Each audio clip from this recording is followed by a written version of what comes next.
কাঁঠালের বিচি ভর্তা করে সিদ্ধ করি এইভাবে কাঁঠালের বিচি ছিলে নিচ্ছি এখন এগুলো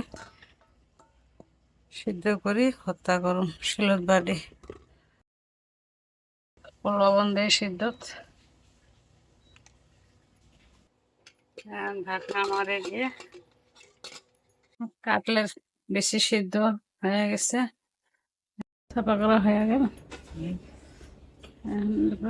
শিলত ডলি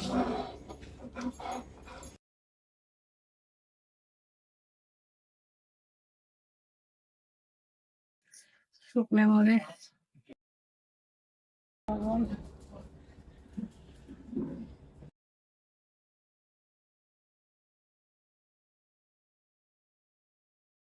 পেঁয়াজ কাঁচা পেঁয়াজ